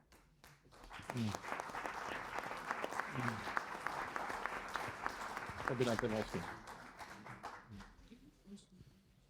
Merci beaucoup. Je crois qu'on a eu 3 belles illustrations de possibles, de types de réflexion, de démarches engagées, avec tous les questionnements aussi pratiques et institutionnels que vous avez soulevés. Je vais maintenant donner la parole à Monsieur Bressan, qui remplace lui aussi, donc au pied levé, la personne qui initialement devait venir aujourd'hui. Donc je ne vous connais pas, donc je vous laisse vous présenter davantage peut-être sur la manière dont a été mise en place et accompagnée l'évaluation notamment des critères éthiques dans votre structure. Merci. Bonsoir. Je m'appelle Antoine Bressan, je suis le directeur de l'EHPAD Abrapa Danube à Strasbourg. Et précédemment, pendant à peu près une quinzaine d'années, j'ai été directeur d'établissement médico-social, mais versus handicap. Donc, j'allais dire, d'ailleurs, quand on réfléchit sur les recommandations, il n'y a pas de séparatisme entre les personnes âgées et les personnes handicapées. On parle quand même souvent de dépendance. Voilà. On voit dans les interventions qui viennent d'être données, dans le cadre du sujet d'aujourd'hui, hein, sur la démarche éthique au temps de l'évolution dans les établissements médico-sociaux, on voit bien qu'il y a ce qui déclenche, c'est souvent la démarche évaluative. Hein, ça a été un élément, du moins accélérateur dans cette démarche de réflexion d'éthique. Au préalable, effectivement, je voudrais présenter un peu l'Abrapa, même si c'est une association très engagée barinoise, donc vous devriez connaître. Donc elle a été créée à l'initiative de Théo Braun, l'ancien ministre et ancien président de la CRAV. L'Abrapa est avant tout une association engagée depuis 1961. Historiquement donc barinoise, comme je disais, et un des acteurs majeurs de l'aide et des services à la personne. Donc elle propose aussi bien des solutions de proximité, à domicile ou en établissement. Elle a un but non lucratif et elle est reconnue d'utilité publique. Aujourd'hui, l'Abrapa, c'est 2900 salariés, 270 bénévoles et un peu plus de 29 000 personnes que l'on accompagne quotidiennement. C'est-à-dire que aussi dans cette démarche d'éthique, on est aussi dans une structure associative qui est quand même structurée. Quand vous avez effectivement près de 3000 personnes, vous avez inévitablement effectivement des services supports qui peuvent bien sûr nous accompagner dans cette réflexion. Je voudrais aussi également remercier le site alsacien de l'Erège, les quelques échanges qu'il y a eu déjà ce matin et les interventions d'aujourd'hui. Je trouve que la question effectivement est très importante. Elle est quotidienne et on le voit bien dans le nombre de personnes qui sont présentes. On voit bien que ce type de question est un point qui est généralement abordé très régulièrement et dont on a besoin d'apporter, nous, en tant qu'encadrants, dirigeants, managers, des réponses quotidiennes et des temps de réponse. Je ne serai pas là sur le débat du temps, de l'argent et des moyens. Je vous livre juste une expérience qui, sans moyens supplémentaires, peuvent quand même se dérouler dans les structures. Comme je le disais au préalable, ce qui déclenche cette démarche, souvent c'est l'évaluative, c'est l'évaluation. Ou bien sûr, on sait que tous les 5 ans, on doit être dans une démarche d'évaluation afin d'apprécier, j'allais dire, la qualité et les activités qu'on peut délivrer alors qu'on appelle aux résidents, aux patients ou autres, on parle toujours effectivement de la même personne. Et il se pose que depuis 2022, dans le cadre de l'évolution de l'appréciation, j'allais dire, dans les institutions de cette culture bien traitante et éthique, ces questions éthiques, l'HAS nous a proposé un guide méthodologique qui date de 2022 et qui sert de support dans le cadre des évolutions modernes, les évaluations modernes et actuelles. Et effectivement, notre établissement, avec, ça a été d'ailleurs un sujet intéressant parce qu'on étions 2 établissements à faire cause commune dans une évaluation globale. Ce qui était un intérêt aussi, c'est qu'au-delà de cette démarche éthique, il y avait une démarche participative et d'échange entre établissements. Et là, je trouvais que c'était effectivement une idée de pôle a du sens que lorsqu'effectivement on échange ensemble. Et donc, dans cette démarche aujourd'hui d'éthique, qui est très structurée, par rapport aux démarches évaluatives qu'on a pu avoir il y a quelques temps encore, la démarche d'éthique est bien traitant. Elle est, dirons-nous, transversale dans l'évaluation qu'on peut faire auprès de l'usager, des professionnels et de la structure. C'est une question, c'est un des objectifs premiers et principaux de ces points d'évaluation. Alors, dans cet axe nouveau que l'on retrouve, vous avez naturellement une question qui est quand même très centrée autour de la personne accompagnée. On ne vient plus uniquement aujourd'hui sur le fait que telle procédure ou tel protocole est réalisé ou pas. On n'a pas quitté bien sûr la culture de la traçabilité, n'ayez crainte, mais on a recentré le débat sur la personne, sur l'humain. Et dans cette approche méthodologique de la HAS de 2022 que je vous recommande à prendre connaissance, vous avez toute une démarche vraiment méthodologique sur cette approche, sur comment faire, ou du moins en termes de questionnement, de réflexion, que tel ou tel outil pourrait être mis en œuvre dans les différentes structures dont vous êtes, dans lesquelles vous êtes.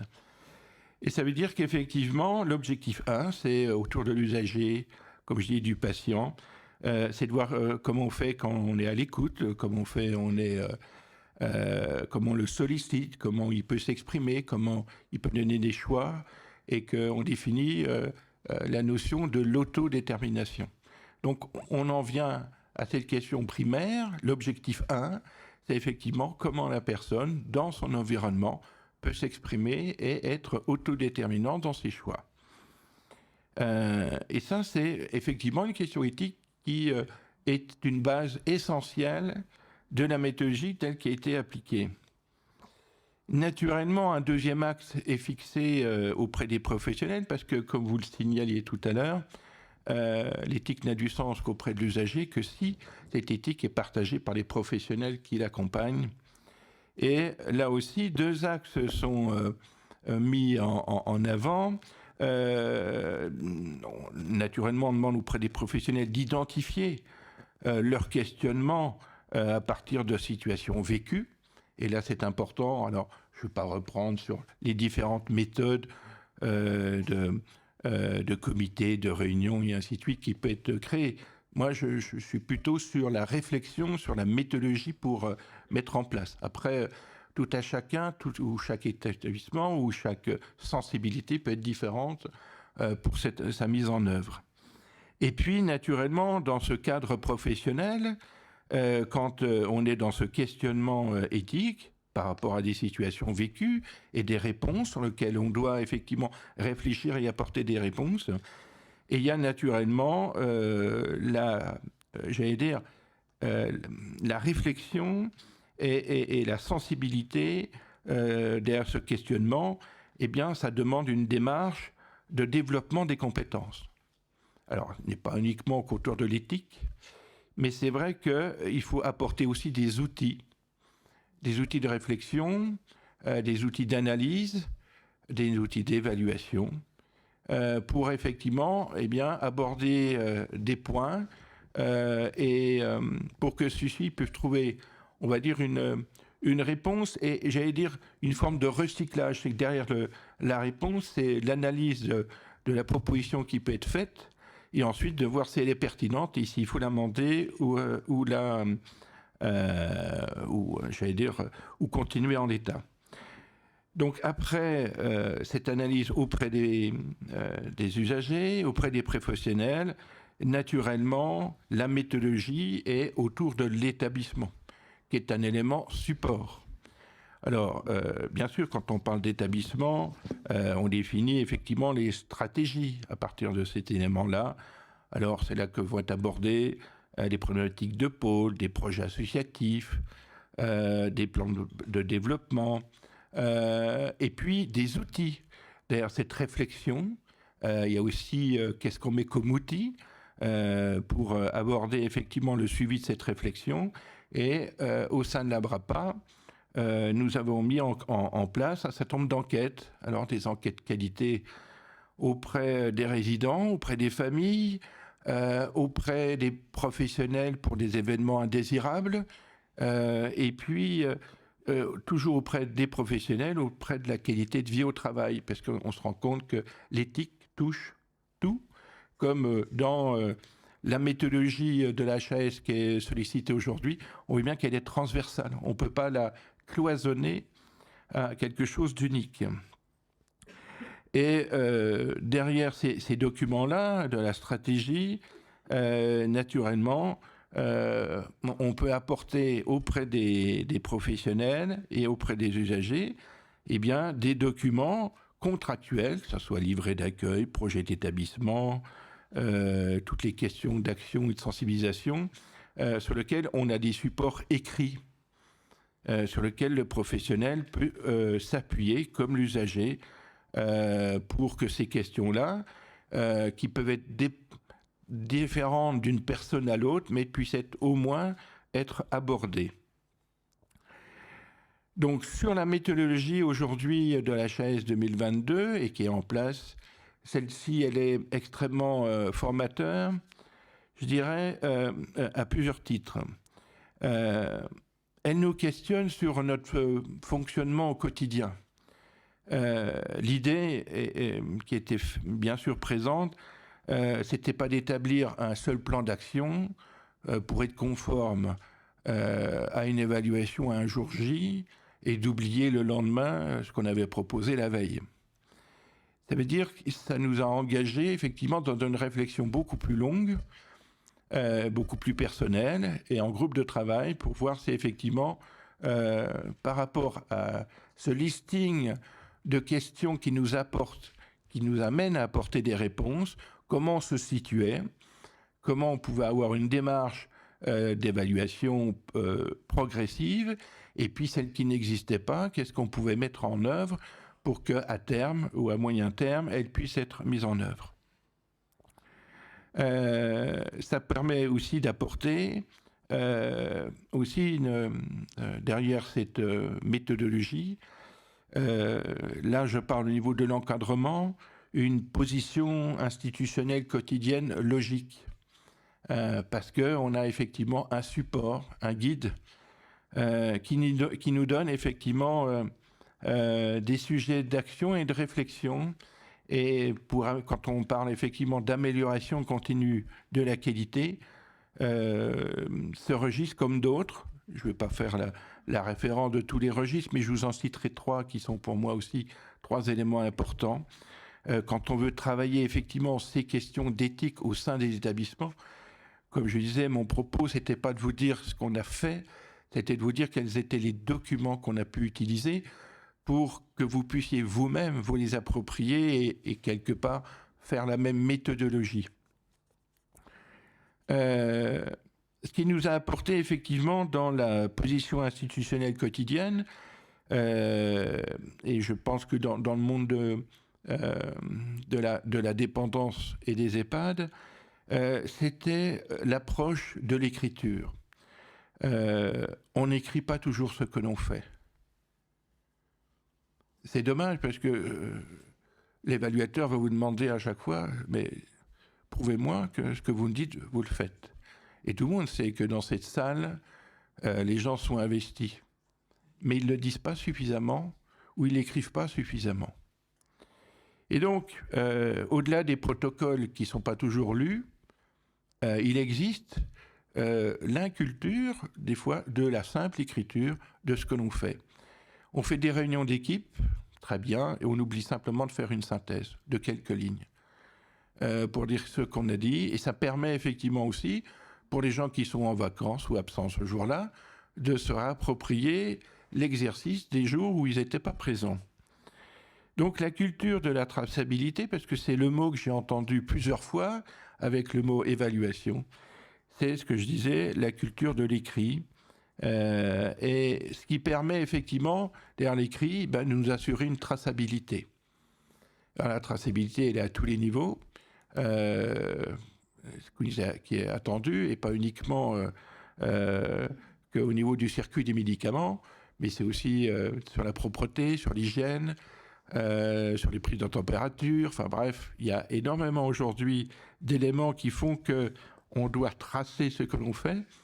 Eh bien, il faut aussi qu'on pense cette culture-là pour qu'elle ne soit pas subie, mais qu'on soit à chaque fois acteur. Voilà. Et acteur, la bientraitance et la culture de l'éthique doit être aussi dans cette culture d'être acteur et pas uniquement dépositaire d'une réunion trimestrielle ou annuelle. Voilà, ça doit être une démarche évaluative quotidienne dans cette réflexion-là. Pour ce qui est des références, pour ceux qui veulent aller un peu plus loin, bien sûr, vous aurez, on va dire, dans l'éthique, tout ce qui est la loi 2002 sur la rénovation de l'action sociale. Cette loi a plus de 20 ans, mais elle est toujours d'une extrême modernité, et même il y a encore beaucoup de choses encore à faire. La loi de 2005, ou l'égalité des droits, où là aussi... il y a peut-être 15 ans pour que certains décrets sortent, mais aujourd'hui tout y est. Et puis, je n'oublie pas la loi de 2007 réformant la protection de l'enfance, parce que là aussi, on peut y puiser une source de développement et de réflexion de compétences fort intéressante. Et en termes de référence, vous savez, vous avez toujours l'HAS. Dans les reconnaissances de bonnes pratiques, vous avez le guide de 2008 sur la bientraitance, qui est toujours un ouvrage, et d'ailleurs les articles comme les interventions de l'HAS sont toujours très ciblés et remarquables.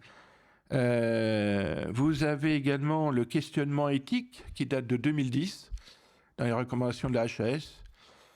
Et vous avez enfin un guide méthodologique qui date de 2020 sur le projet de service pour les maladies neurodégénératives. Et là aussi, vous avez des éléments sur lesquels vous pouvez puiser sur cette réflexion. Donc, en synthèse, je vous ai juste livré une expérience récente et j'allais dire actuelle, puisque les recommandations de la HAS datent de 2022, donc les premiers éléments en sortent sur 2023 et 2024. Ce qui est intéressant dans cette démarche, c'est que si on se l'approprie, ces questions d'éthique, qui sont des vraies questions, parce que les professionnels, comme vous me disiez, madame, à juste titre, il faut qu'on arrive à donner du sens aux professionnels actuels, où le mode de fonctionnement, c'est la pyramide de Maslow, mais inversée. Et donc, si on veut que ces personnes-là puissent trouver du sens dans nos établissements et dans le métier, il faut effectivement que ces questions d'éthique soient abordées, puisque dans leur positionnement intellectuel aujourd'hui, c'est des questions qu'ils ont mises dans l'ordre prioritaire. Voilà. Merci à vous.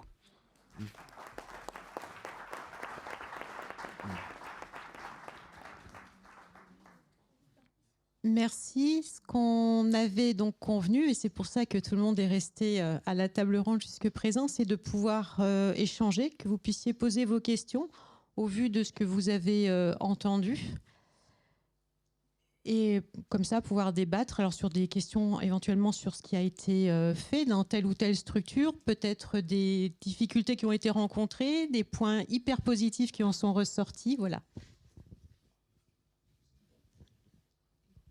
En tout cas, merci. Vous avez fait une très très belle présentation chacun dans vos domaines. Moi, j'avais une question sur notamment la participation des usagers ou des patients. Voilà, il y a eu l'expérience à Adèle de Globitz. Comment vous voyez à l'avenir, parce que de plus en plus, voilà, l'autodétermination est prégnante dans ces établissements.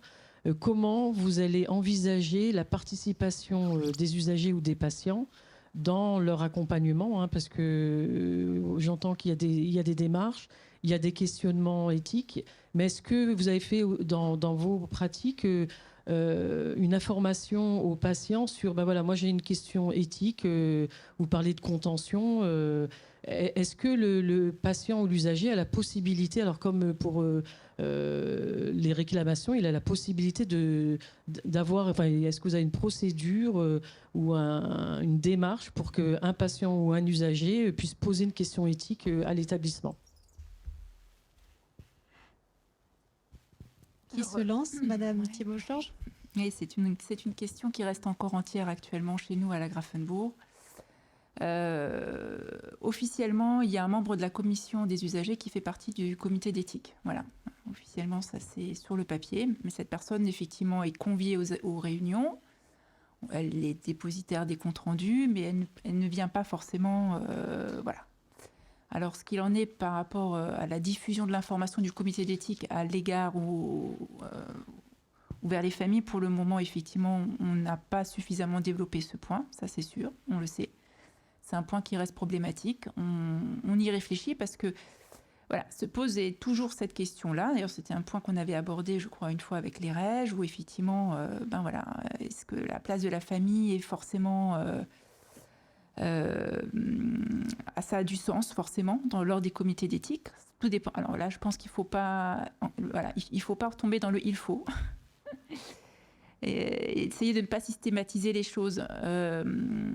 Aujourd'hui, quand on aborde des situations en réunion plénière, en tout cas comité d'éthique, ça reste encore une fois des situations qui sont bien spécifiques à certains patients particuliers. Donc ça signifierait que on pourrait imaginer d'inviter peut-être la famille ou l'usager à ce moment-là, de cette situation-là, je ne sais pas, mais est-ce que ça serait forcément le cas systématiquement ? Est-ce que ça serait possible sur une partie de la réunion, mais pas toute la réunion ? Pour le moment, franchement, là, on pêche un peu. On ne sait pas comment associer les familles, comment préserver aussi cette question de l'anonymat et de la confidentialité. En fait, c'est surtout à cet endroit-là que ça se joue. Parce qu'on ne peut pas parler des situations et de la prise en charge ou de la prise en soin des patients voilà, aux membres extérieurs en dehors des professionnels qui sont présents, quoi. Donc pour le moment, c'est une question qui reste encore entière. Voilà. Alors moi, j'avais une question éventuellement pour Madame Métia. Lorsqu'on a préparé lorsqu'on s'est vu par visio pour un premier échange, vous m'aviez dit que dans votre démarche, il y avait aussi un objectif qui était de démythifier ce qu'est l'éthique. Est-ce qu'avec tout le travail que vous avez entrepris au long de cette année-là, vous avez l'impression qu'effectivement l'éthique devient quelque chose de plus familier dans les équipes et dans votre établissement? Alors oui, tout à fait, puisque le sentiment que j'avais, comme je vous ai dit au départ, c'était quelque chose de très obscur qui pouvait même faire peur, hein. Aujourd'hui, la parole s'est libérée et avec l'identification des référents éthiques, les soignants vont plus facilement aborder un thème, que ce soit de l'éthique ou pas, parce que parfois c'est pas évident de savoir est-ce qu'on est vraiment dans de l'éthique ou pas, mais en tout cas oser déjà parler de ce sujet. Et je reviens de nouveau sur ce gadget de badge. On parlait effectivement des usagers, des familles, des résidents. Le badge suscite la curiosité. C'est-à-dire qu'encore aujourd'hui, le mot éthique, tout le monde ne sait pas quoi mettre en dessous. Et du coup, quand le professionnel arrive avec son badge, eh ben, ça suscite la discussion. Parce que, mais c'est quoi référent éthique ? Et comme ça, on peut transmettre des informations aux familles, aux résidents, aux patients. Et de cette manière-là, ils peuvent se saisir en se disant... moi j'ai une question là-dessus, ou est-ce que ça c'est normal? Et ça permet de faire marcher la machine. Mais en tout cas, oui, parce que autant, comme je vous ai dit avant, tout était en pause, autant maintenant on a beaucoup de sollicitations, alors qu'ils ne nécessitent pas forcément un comité d'éthique, mais parfois qui nous disent tiens, on va faire un petit point info, on va faire nouveau peut-être un petit rappel formation, et on intègre aussi la thématique de la réflexion éthique dans l'accueil des nouveaux professionnels. pour qu'ils en entendent parler, qu'ils sachent que ça existe, qu'ils sachent comment ça se passe chez nous. Donc du coup, c'est quelque chose qui me semble en tout cas bien plus abordable que ça l'a été au départ. Madame Thibault-Georges, je vous voyais opiner. Vous aussi, vous avez mis en place cette alors, acculturation, ça peut paraître un gros mot, mais cette sensibilisation au nouveau personnel, auprès du nouveau personnel. Au niveau de la journée des nouveaux arrivants, effectivement, il y a des choses qui sont évoquées maintenant petit à petit, des différentes instances qui existent dans l'établissement, dont le comité d'éthique. Et je sais que, alors ça n'a pas encore été mis en place, mais en tout cas, on sera conviés à venir faire une petite présentation lors de ces journées au personnel qui seront fraîchement arrivés dans l'établissement. Alors moi, j'ai encore une question, mais je ne veux pas monopoliser le micro. Je voulais juste compléter aussi une chose par rapport à cette réflexion. Je dirais qu'il y a quand même un processus à mettre en œuvre. C'est pas une question facile à mettre de soi. Et il faut bien qu'on s'entende aussi sur la même définition de ce qu'on veut mettre aussi dans l'éthique. Et donc, il y a forcément un préalable au niveau que ce soit au niveau des résidents, au niveau des familles, au niveau des professionnels, au minimum, effectivement, de quoi parlons-nous et vers quoi, quel type de questions on peut aborder. Ça, c'est un élément essentiel de définir effectivement ce cadre-là. Et c'est pour ça qu'on a aussi besoin d'entendre ceux qui n'ont pas forcément les moyens de communication. Qui sont, alors je pense en EHPAD, mais ça peut être aussi dans les situations d'établissement pour personnes handicapées, polyhandicapées, avec des déficiences très sévères. Donc n'oublions pas, quand on veut mettre en place aussi une démarche éthique, c'est d'être éthique nous-mêmes, et donc de proposer des outils de communication pour qu'eux-mêmes puissent aussi participer à cette réflexion-là. Et que ça ne soit pas que les verbaux qui puissent participer uniquement à cette réflexion.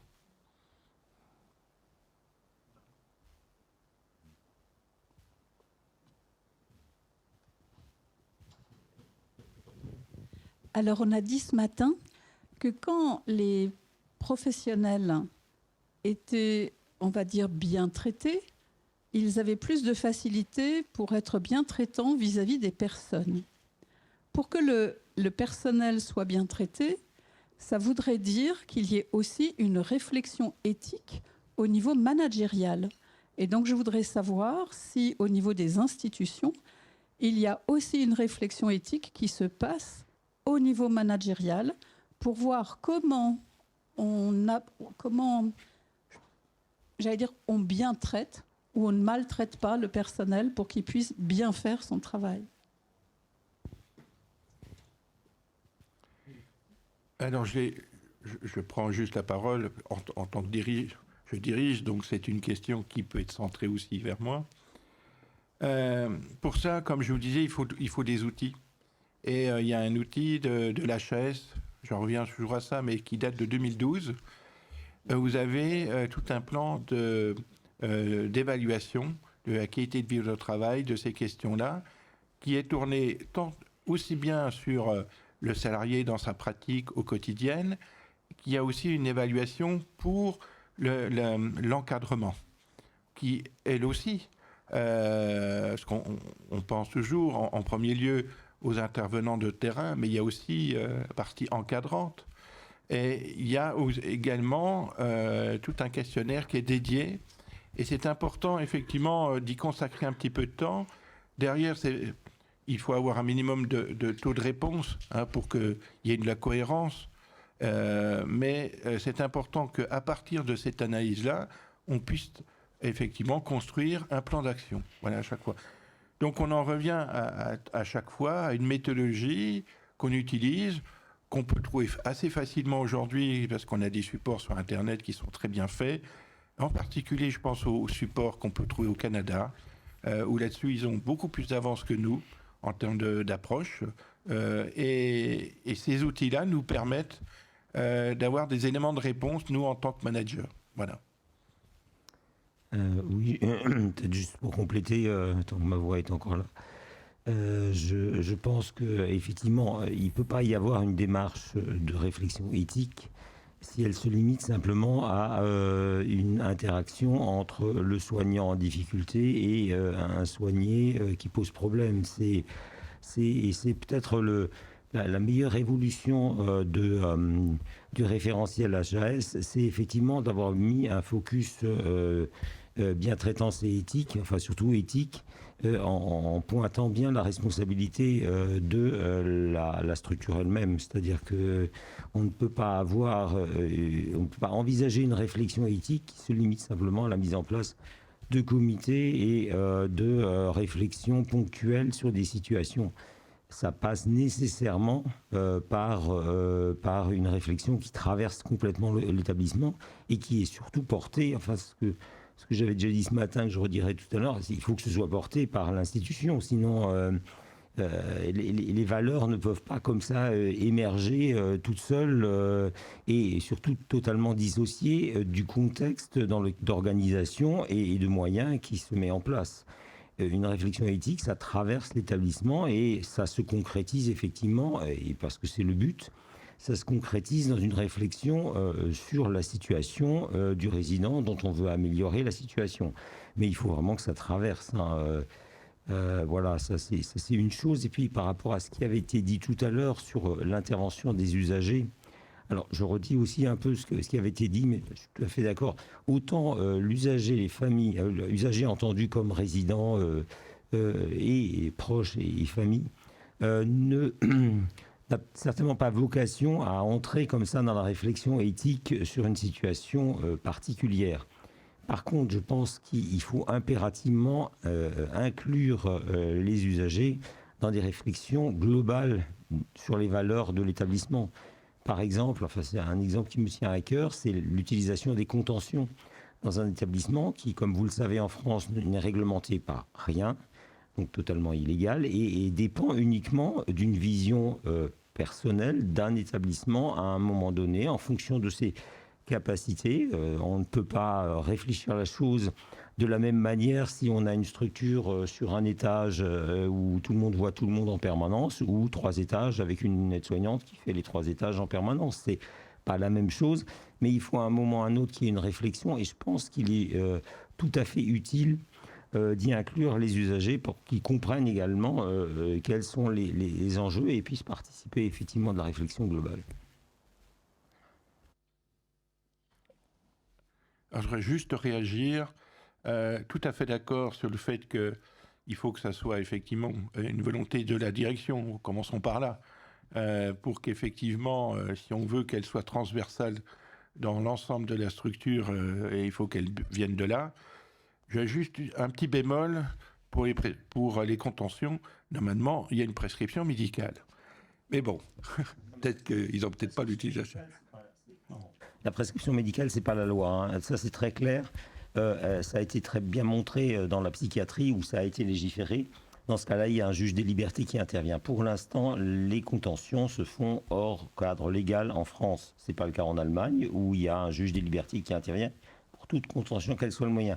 C'est pas pour critiquer le système, mais ça veut dire que quand il y a simplement du droit souple, c'est-à-dire des recommandations, et encore, vous savez qu'elle date des années 2000 maintenant, c'est un peu long. Il y a eu la loi Kouchner entre-temps, et ça a été fait avant la loi Kouchner, donc la loi sur le droit des patients. Donc il faut impérativement, lorsqu'on fait, et en fait la pratique des structures médico-sociales qui accueillent des personnes vulnérables est traversée de situations dans lesquelles on ne peut pas respecter le droit et parfois pas respecter les recommandations. Donc quand on est dans cette situation-là, il faut impérativement qu'il y ait une réflexion, qu'elle soit structurée. Et à mon avis, c'est là la possibilité effectivement d'incorporer éventuellement comme ça aurait dû être fait par exemple lors de la Covid, lors des périodes de confinement ou d'enfermement dans les chambres. Enfin, tout ça, ça aurait dû au minimum être discuté.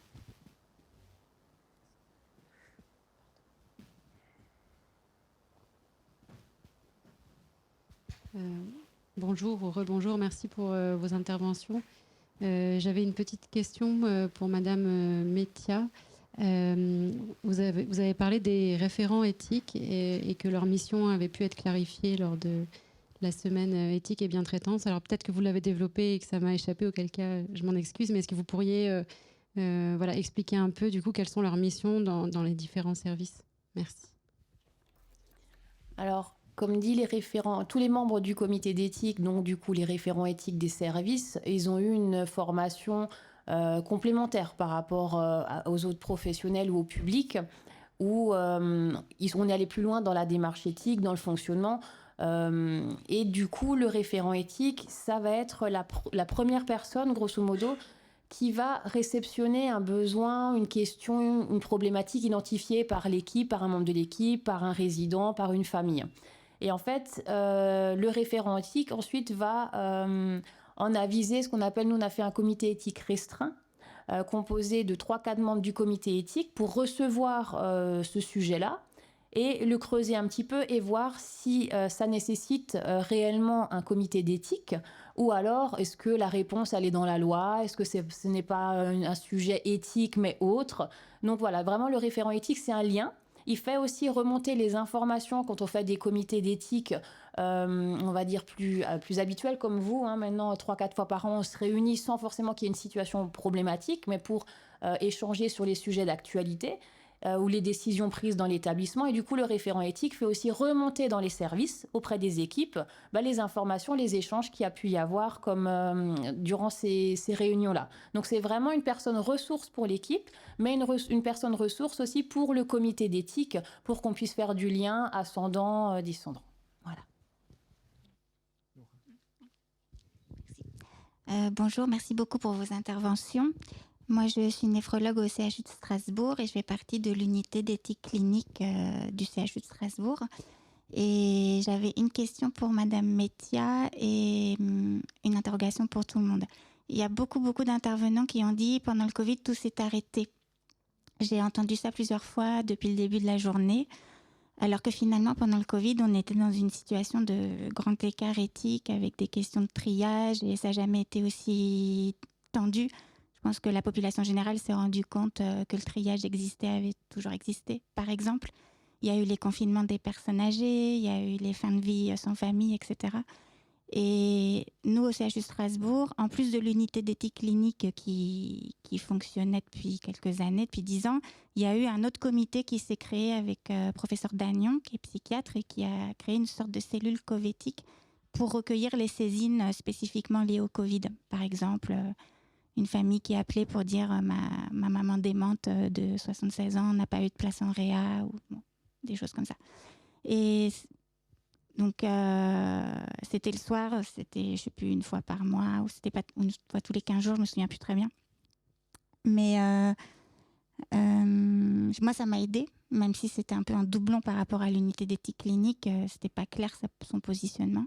Et je voulais savoir si c'était pareil dans d'autres établissements. Est-ce qu'il y a eu des comités spécifiques dédiés au Covid où justement tout s'est arrêté alors que c'était une situation super propice à des discussions éthiques, même si bien sûr on avait à peine le temps de faire des courses et de s'occuper de nos patients et de faire pipi. Voilà.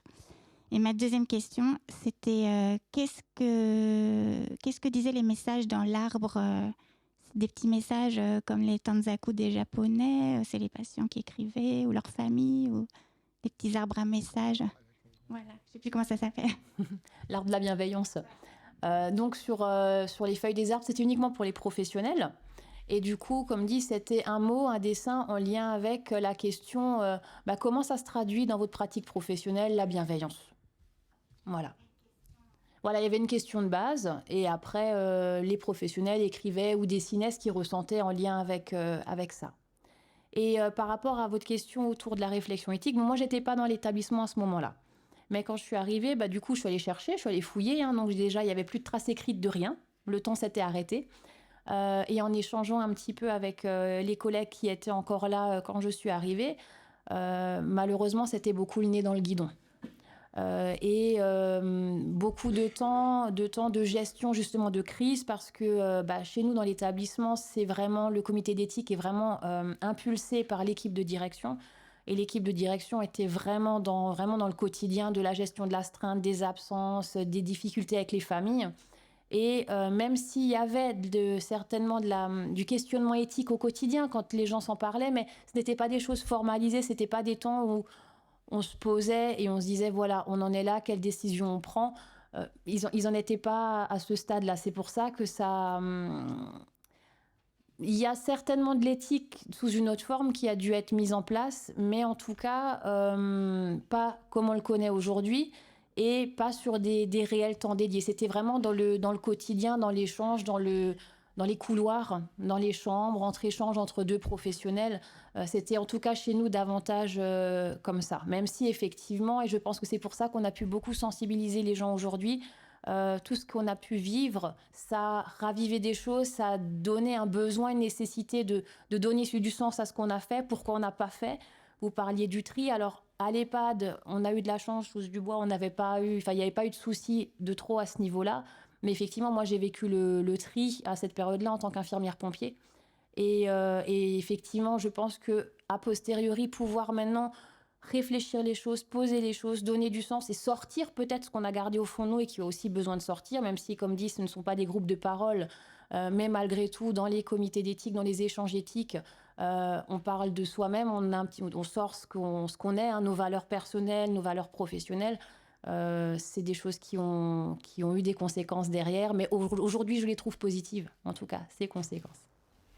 Oui, et puis si je peux rajouter, il y a aussi une vraie sidération, ça dans toutes les structures. Moi, je suis aussi en EHPAD, enfin j'étais en EHPAD à l'époque, une vraie sidération, alors du fait de l'incertitude liée à l'événement lui-même et à une surproduction de recommandations, avec pratiquement 2 recommandations par semaine, dont on avait juste le temps de synthétiser à peu près à quoi elles correspondaient, jusqu'à l'impossibilité de se dire qu'il y avait quelque chose là-dedans qui n'allait pas. Je me suis retrouvé sidéré. J'ai essayé de comprendre ce qui arrivait et j'ai laissé passer des choses que je n'aurais jamais dû laisser passer rétrospectivement, parce qu'il y avait une telle surproduction et un contexte d'incertitude qui était tout à fait certain. Oui, bonjour. Je voulais rebondir sur la cellule de crise qui avait été mise en place donc sur Strasbourg. Et à Nancy, on a fait exactement la même chose. À l'époque, j'étais vice-présidente du comité d'éthique et on a mis en place une cellule de crise éthique. On se réunissait tous les jours, on se prenait 1 heure, et samedi, dimanche compris, pour pouvoir répondre aux attentes des équipes. Et on a pu comme ça mettre en place une cellule de crise psychologique avec des maraudes. On a été dans les services les plus en tension, donc en réanimation à ce moment-là, et recueillir comme ça les questionnements et les souffrances et de tout ce qui se passait sur le terrain avec les médecins réanimateurs anesthésistes, les infirmiers, les aides-soignants, enfin vraiment une maraude qui a été bien accueillie par les soignants, et ce qui nous a permis, parce qu'il y a eu un avant et un après Covid, d'avoir plus de visibilité et une explosion des saisines du coup après au niveau du comité d'éthique. Et pour revenir par rapport aux familles, à Nancy, au niveau du livret d'accueil, quand on accueille les usagers, les patients, on met les coordonnées du comité d'éthique. Ce qui fait que les patients, les familles, les personnes qui fréquentent l'hôpital ont connaissance du comité d'éthique et peuvent aussi nous saisir. Et donc, ils ne sont pas dans le comité d'éthique, bien évidemment, les familles, mais ils peuvent nous saisir. Et nous, ensuite, ça nous permet d'aller vers les équipes et de discuter avec les soignants. Et lors d'une situation, on a même intégré la famille dans une consultation d'éthique clinique. Vous donnez le micro, mais alors je vais essayer de combler le temps d'ici sur le chemin. Je sais que le groupe de réflexion éthique des Mayas, notamment, a beaucoup réfléchi lorsqu'on sortait du Covid sur des problématiques, des tensions éthiques qui se posaient aux personnes au domicile, notamment sur la question du port du masque. Donc je vais donner la parole au monsieur, j'ai comblé le terrain, et puis après je vous laisserai peut-être nous en dire un petit peu plus sur cette réflexion qui a été mise en place avec les personnels du domicile. Merci. Moi, je suis Christian Kunz. Je suis médecin néphrologue à Oral, une association qui s'occupe des patients insuffisants rénaux chroniques, hémodialysés, ou aussi d'une HAD. Et je pilote le comité d'éthique. Et là, je pose la question en post-Covid maintenant, aujourd'hui, est-ce qu'il y a lieu ou est-ce qu'il y a des démarches de passer en revue toutes les manœuvres, les confinements, la morbimortalité, toute la souffrance associée soi-disant à distance maintenant, qu'est-ce qui est en place ou qu'est-ce qu'on peut faire encore à ce jour pour travailler cette thématique? Alors, je trouve votre question très, très intéressante. Je vais m'en saisir de cette question, hein, justement, parce que non, effectivement, on n'a pas, en tout cas à notre niveau, on n'a pas repris cette période-là. Par contre, ce qui reste encore toujours aujourd'hui, c'est effectivement le port du masque, dont on va échanger après, puisque chez nous, le masque, il y a encore même pas un mois, était toujours encore en vigueur. Et ce port du masque, c'est un sujet de conflit avec les professionnels parce que donc on a eu les phases quand on arrive au printemps, tout va mieux, on l'enlève. Par contre, quand recommence un peu la saison de l'automne, de l'hiver, on le remet, notamment au regard des personnes fragiles, vulnérables. Et là, c'est une complexité parce qu'on ressent tout ce qu'ils ont subi pour certains professionnels, tout ce qu'ils ont vécu au regard ne serait-ce que de ce masque, ressurgit.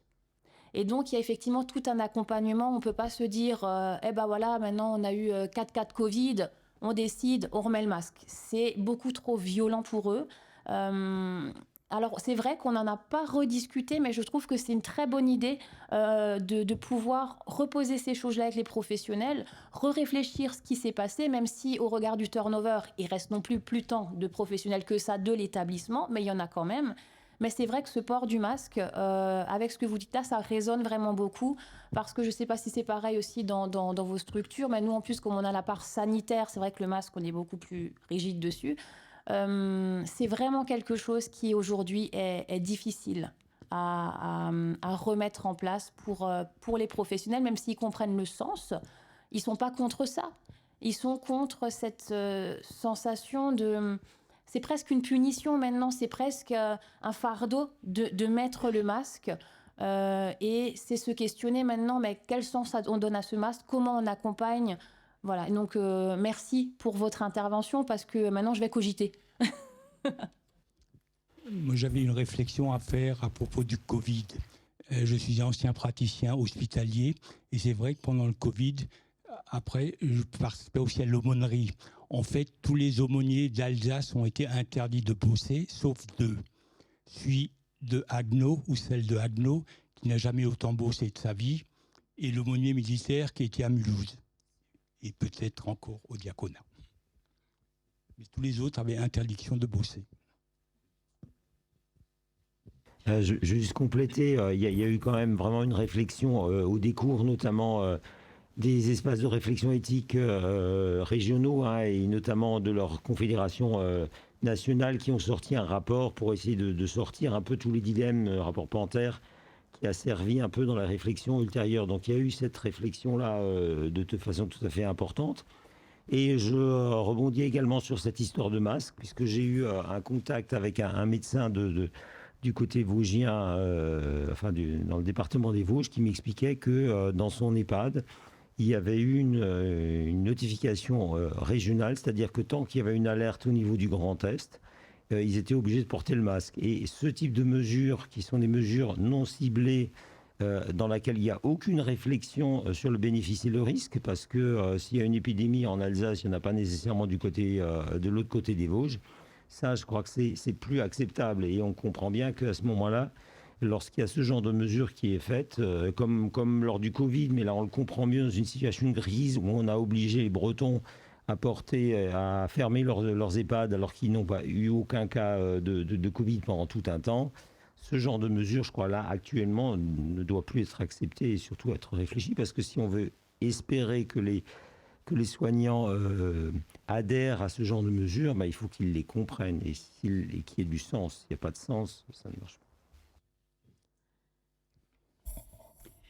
Alors, chez nous, au domicile, alors on a continué à réfléchir et à se poser des questions tout le temps. Les SIAD ne se sont pas arrêtés. Les Mayas se sont arrêtés un court moment et ont repris très vite parce qu'il y a des personnes qui étaient vraiment très isolées. On était les seules personnes à passer. La question du masque s'est posée de façon critique parce que Nous, on avait la consigne de porter un masque, mais la personne âgée ne le pouvait pas forcément, ne le faisait pas forcément. Ça pouvait lui... C'était difficile pour ses problèmes respiratoires. L'entourage, c'est pareil. Les enfants qui venaient, certains étaient catégoriquement opposés. Du coup, les professionnels avaient l'impression de se mettre en danger. Quelle était l'obligation de service, l'obligation de sécurisation du personnel, jusqu'où on leur demandait d'intervenir et de se mettre en danger.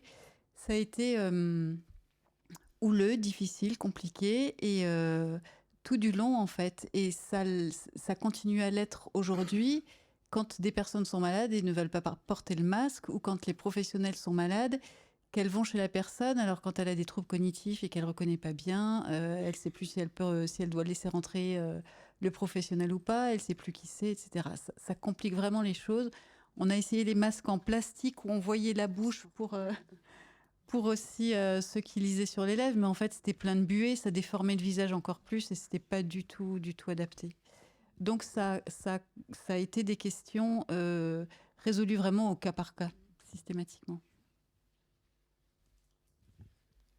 Marc Glasser, je suis aumônier, donc je voulais juste aussi rectifier une petite chose, c'est qu'il y avait au moins un autre établissement dans lequel j'ai été bien accueilli pendant toute cette période-là. C'était le centre hospitalier de Rouffach, qui était très ouvert en fait à cette présence-là. Quand j'ai posé la question à la direction, on m'a dit si on a besoin de vous, c'est maintenant, c'est pas un autre moment. Ça, c'est la première chose que je voulais juste rectifier. La deuxième chose, c'est par rapport à ce masque, justement, vous venez de l'évoquer là, quelque part, c'est que je crois qu'il n'y a pas que la gêne pour celui qui le porte, mais il y a aussi la gêne de celui qui voit en face de quelqu'un qui n'a plus de sourire, on voit à travers les yeux, mais je dirais un visage découvert a quand même une autre portée dans le contact avec la personne, et que c'est aussi une dimension à laquelle il faut réfléchir avant de dire il faut mettre un masque, quoi. Je veux dire, c'est qu'est-ce qui est le plus important ?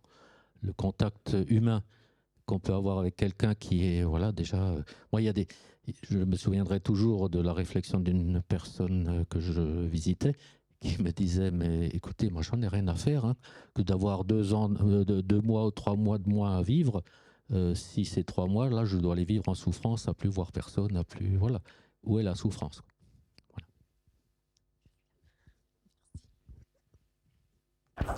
Juste pour compléter un petit peu la réflexion, à domicile, il y a eu aussi des refus de passage de la part des familles qui ne voulaient pas que les soignants ou les auxiliaires de vie viennent contaminer leurs proches fragiles. Alors pendant 2 mois, c'était comme ça, ils ne voulaient personne, ils se débrouillaient entre eux et tout d'un coup, les gens étaient épuisés et il fallait intervenir très vite de manière répétée et du jour au lendemain. Enfin, les réflexions, comme l'a dit Bénédicte, étaient au quotidien et on n'a pas arrêté, nous, de réfléchir dessus. Et encore maintenant, parce que les intervenants en SIAD avaient longtemps obligation de garder le masque et ils l'ont fait, je pense, sans grande difficulté parce qu'ils voulaient se protéger aussi et c'était devenu presque curieusement, j'ai envie de dire, une routine. Un petit peu.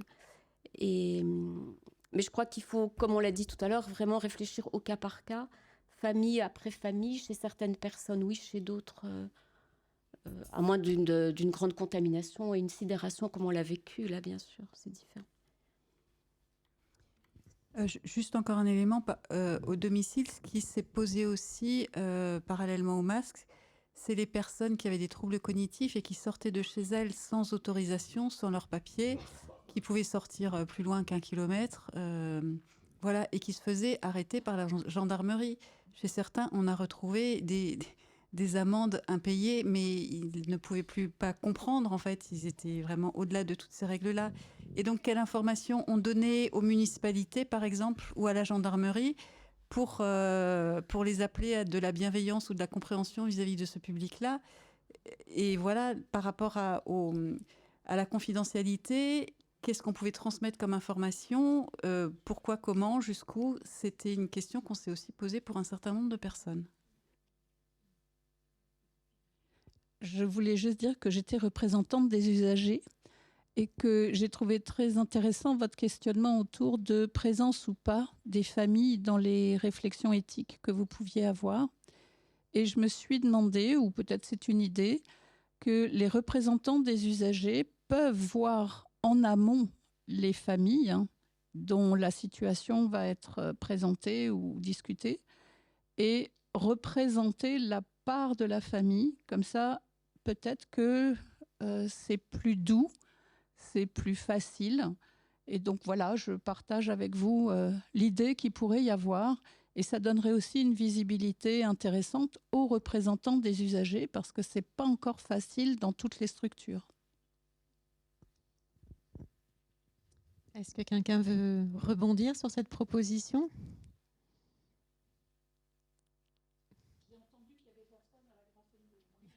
Si, alors il y a une personne qui participe, officiellement, mais qui n'est pas présente physiquement. Mais oui, bien sûr. Mais voilà, c'est en questionnement, on y réfléchit, voilà. Mais pour le moment, effectivement, on n'a pas d'éléments de réponse définitifs. Mais oui, c'est une solution, tout à fait. Juste une dernière réflexion à propos de l'aumônerie. C'était l'administration qui interdisait aux ouvriers de bosser.